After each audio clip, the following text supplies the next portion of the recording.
दोस्तों नमस्कार। वैसे तो बुंदेलखंड को सूखा अकाल के कारण जाना जाता है, मगर हम आपको ऐसा नज़ारा दिखाने जा रहे हैं जहां आपको लगेगा कि ये इलाका पानीदार है। यहाँ की स्थितियां अलग हैं। इस समय मैं मौजूद हूँ कुटनी डैम पर। नए साल की शुरुआत हो रही है और लोग जश्न मनाने यहाँ पहुँच रहे हैं। बड़ा इलाका है, हर तरफ पानी ही पानी नजर आता है। आपको यह एहसास ही नहीं होगा कि आप बुंदेलखंड में खड़े हैं। यहाँ नौकायन चल रहा है, पर्यटक पूरा आनंद लेने में लगे हैं। पुराने साल को विदाई दे रहे हैं और नए साल का आगमन के स्वागत में लगे हुए हैं। वाकई में यह नजारा दिल को खुश करने वाला है, क्योंकि बुंदेलखंड की पहचान सूखा, अकाल, गरीबी, भुखमरी के कारण है। मगर यहाँ आके आपको इस बात का एहसास ही नहीं होगा कि वाकई में यह इलाका सूखा और गरीबी वाला है। समृद्धि बहुत है बुंदेलखंड में, मगर दुर्भाग्य इस इलाके का है कि समृद्धि को ना तो लोगों ने प्रचारित किया है, ना ही लोगों को बताया है। उन लोगों ने बुंदेलखंड को प्रचारित किया है जिनके जेब में बुंदेलखंड के नाम पर रकम आती है, बजट आता है। क्या वाकई में बुंदेलखंड सूखा में है? क्या वाकई में बुंदेलखंड में सिर्फ गरीबी है? बुंदेलखंड का उजला पक्ष भी है, इसे हमें जानना होगा। खजुराहो के करीब कुटनी एक ऐसा डैम है जहां आपको जरूर आना चाहिए। अगर आप पर्यटन के प्रेमी हैं और प्रकृति का आनंद लेना चाहते हैं तो मेरा दावा है कि यहां आकर आप दूसरे इलाकों को भूल जाएंगे। जरूर बुंदेलखंड आए तो कुटनी आना मत भूलिए। कुटनी को आकर जरूर देखिए एक बार और नौकायन से लेके प्रकृति का पूरा आनंद लीजिए। यह कुटनी बांध खजुराहो से महोबा की ओर जाने वाले मार्ग पर स्थित है। यह खजुराहो से लगभग 20 किलोमीटर दूर है। मुख्य मार्ग से बाईं ओर बढ़ने पर एक अलग ही नजारा आंखों के सामने होता है, क्योंकि विशालकाय कुटनी बांध में हिलोरे मारती लहरें मन को ललचाती, लुभाती और अपनी ओर आकर्षित भी करती हैं। इस बांध में एक टापू है जिस पर आइसलैंड रिसोर्ट बनाया गया है। यह रिसोर्ट राज्य के पर्यटन विकास निगम ने बनाया है।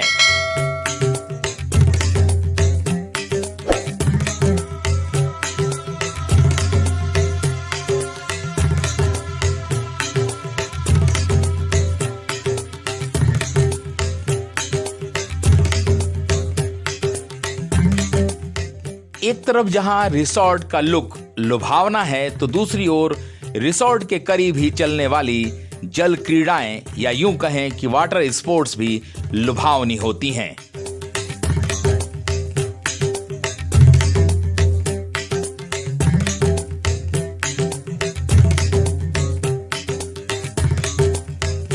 बुंदेलखंड में ऐसा मनमोहक और प्राकृतिक नजारा कम ही पर्यटन स्थलों पर देखने को मिलता है।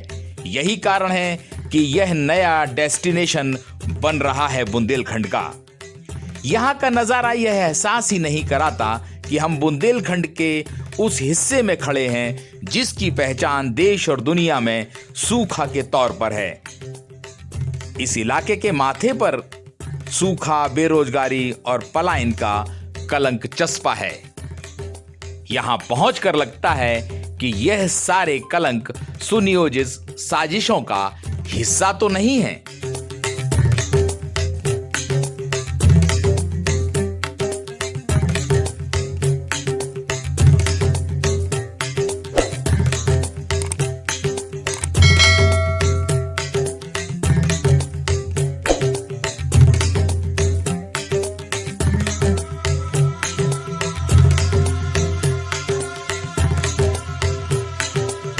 यह बात सही है कि पानी का संकट है बुंदेलखंड में, मगर यह भी उतना ही सही है कि बुंदेलखंड की विरासत को सहेजने और संवारने में लगातार लापरवाही की गई है। यही कारण है कि तालाबों के लिए पहचाना जाने वाला बुंदेलखंड अब बेतालाब हो चला है। यहाँ के तालाब जमींदोज हो रहे हैं और बड़ी बड़ी इमारतें उन पर खड़ी होती जा रही हैं। तो वहीं दूसरी ओर पानी रोकने के नाम पर और नई जल संरचनाएं बनाने के लिए करोड़ों रुपए का फंड आया और उसे लूट लिया गया। यही कारण रहा कि वर्तमान में ऐसी कम ही जल संरचनाएं हैं जो आधुनिक दौर में बनी हैं, जो हैं भी वे रियासत काल की हैं, या यूं कहें कि बुंदेलखंड में जो जल संरचनाएं नजर आती हैं वह राजशाही काल की हैं। बुंदेलखंड के जल संकट, जिसे नकारात्मक पक्ष भी कहा जा सकता है, उसे खूब प्रचारित किया गया और उसके नाम पर तरह तरह के फंड आए। उन राशि को खर्च भी कर दिया गया, मगर बुंदेलखंड के हिस्से में क्या आया ये हम और आपके सबके सामने है।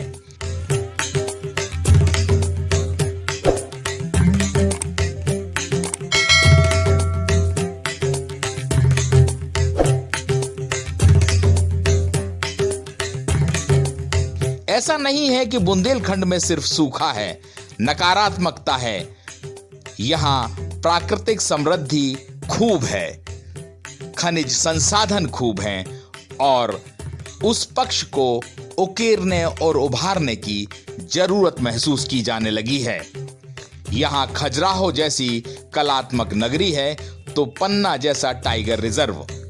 इतना ही नहीं, इस इलाके में राम राजा भी हैं, एक ऐसी नगरी जहां भगवान राम को राजा माना जाता है। तो वहीं चित्रकूट है जहां भगवान राम ने वनवास काल का बड़ा कालखंड काटा था। इसके बावजूद बुंदेलखंड की अगर चर्चा होती है तो समस्याओं के लिए। बुंदेलखंड खूबसूरत है, मनमोहक है, आकर्षक है, बस जरूरत इस बात की है कि उसके सकारात्मक पक्ष को देश दुनिया के सामने लाया जाए। कुटनी बांध तो एक उदाहरण मात्र है जो बताता है कि बुंदेलखंड में पर्यटन के हिसाब से कितनी संभावनाएं हैं। बस जरूरत है कि उसे पर्यटन के मानचित्र पर सामने लाया जाए। दोस्तों, वाकई में है खूबसूरत कुटनी। आपने भी नज़ारे देखे, हर तरफ पानी ही पानी है। ये वो इलाका है जिसकी पहचान सूखे के तौर पर है। आप जब भी बुंदेलखंड आएं, खजुराहो आएं, कुटनी आना मत भूलिए। कुटनी आएंगे तो ये याद रखिए कि इस नज़ारे को आप तक जिंदगी याद रखेंगे। कुटनी जरूर आइए। बुंदेलखंड की समृद्धि की कहानी कहता है कुटनी, और यहाँ का नज़ारा दिलकश, मनमोहक और मन को लुभाने वाला भी है। तो वादा कीजिए, खजुराहो आएंगे तो कुटनी आना नहीं भूलेंगे।